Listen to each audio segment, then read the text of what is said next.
Hi everyone, it's Jen here. Thank you for watching Really Rooted. Today I'm going to be showing you how to plant some hosta roots. Now this is one of my favorite times of year because the stores are starting to come out with their roots and their springtime bulbs and their products for the yard. Pottery, yard lighting, landscaping, accessories, all sorts of things. But there's really not a whole lot that I can do outside. Now I could plant these roots outside and they would probably do okay, but in my yard I tend to lose them. So what I like to do is I like to plant these roots in pots and kind of nurse them along here in the house. That will give them some extra time to grow and get really full before I place them in the landscape.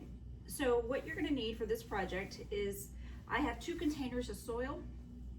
One I'm gonna pre-moisten and the other one I'm not, because I don't want my soil to be sopping wet because I do not want my roots to rot.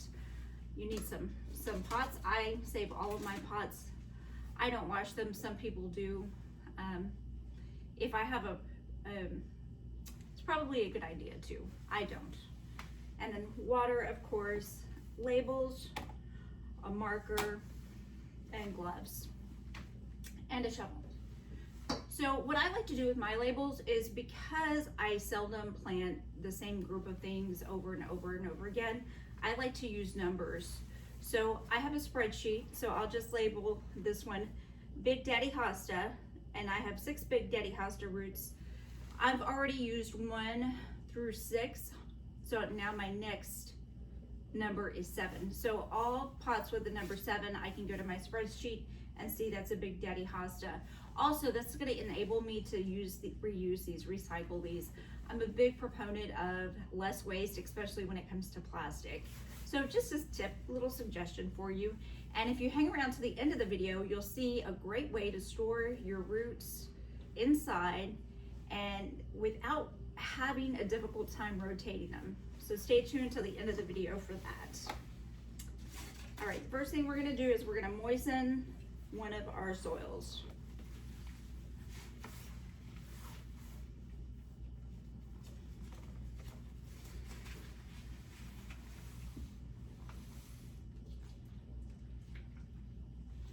And I used to be a real freak about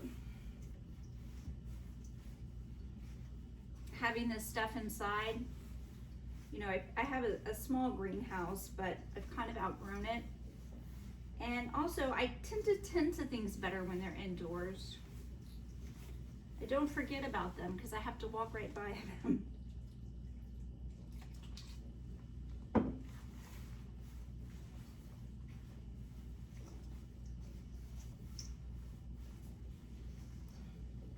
And I have to tell you guys, I am a messy gardener. I love the dirt.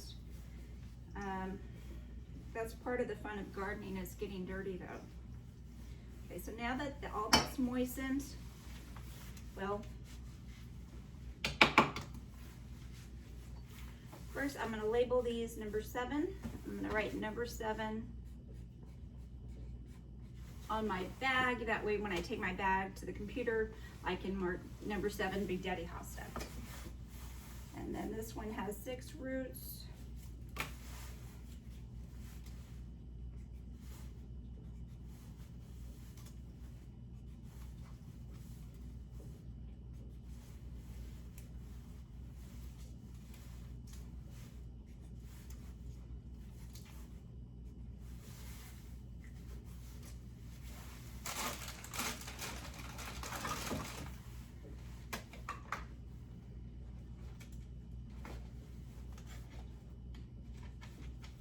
Now this Big Daddy Hosta gets about 36 inches wide and about 24 inches tall. It's a pretty large hosta. Hence the name Big Daddy, I guess.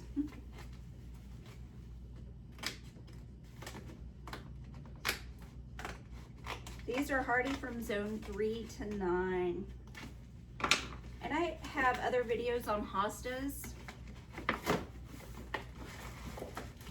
different varieties, but in this video I'm just showing you how to plant them,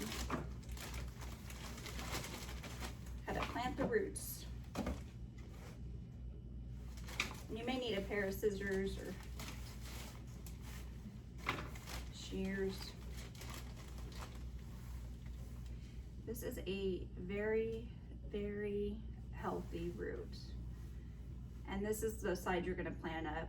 Most of the time you can see the little eye or the shoot.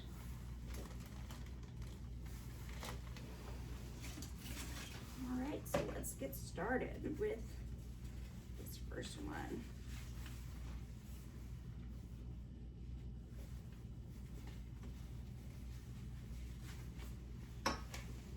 What I do is I do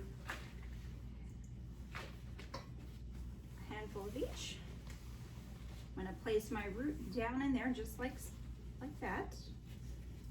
It doesn't have to be straight, you know, it can be bent a little bit. I'm gonna cover it.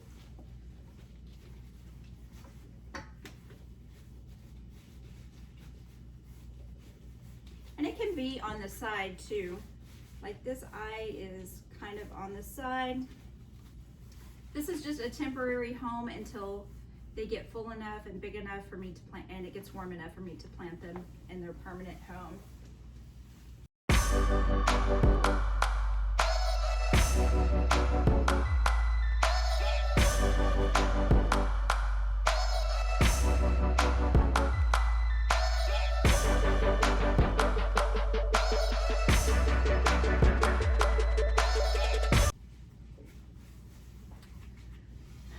All right, guys, so that's how you plant a hosta root. Very easy to do.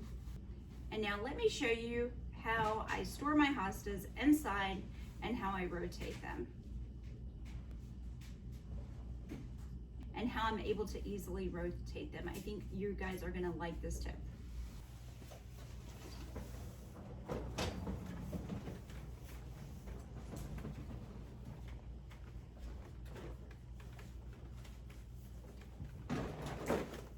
So I have this corner window which gets quite a bit of light. I already have some hostas planted, as you can see here. And I ordered this shelf on Amazon and it has wheels. So every few days I just come in here and turn it, and it makes things really easy. Now I do have a vent down here. So because the vent is there, I do have to pay a little bit closer attention to the water and make sure that these guys aren't drying out. These shelves come in a smaller size. I bought the large one because I do have quite a few roots to plant, and I like the height. This gives me more room. I don't think I'm going to rotate them from the top to the bottom, but look, because of the wheels, so you want to make sure to get some with wheels. This is easy peasy, so I can rotate them fairly easily. Okay guys, so my floors are really old and we're getting ready to retile in here, so I'm not that worried about it. But if you are, you can put, this is just a little seedling bottom from an old seedling tray that I had kept that I'm not using, or you could put a towel or maybe even like a little Rubbermaid container. If you're worried about protecting your floors, for instance, if you have wood floors, I would definitely recommend something to protect them, because these are wire shelves, so all that moisture when I water them, you know, could leak out on the floor. And I always check to see my soil to make sure it's not getting too dry.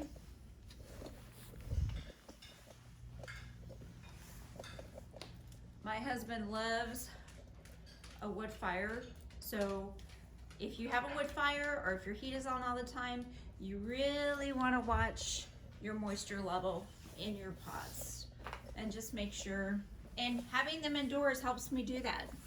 I know my greenhouse is attached to the house, but I still have to go outside, and so walking by them gives me the reminder that I do have to check that soil level. All right, guys, if you have any questions or any suggestions, I'd love to hear from you. So please leave it in the comment section. Also, thank you for your support and for watching. I've been on this amazing journey of gardening, and it's just been full of wonderful lessons. See you next time. Bye.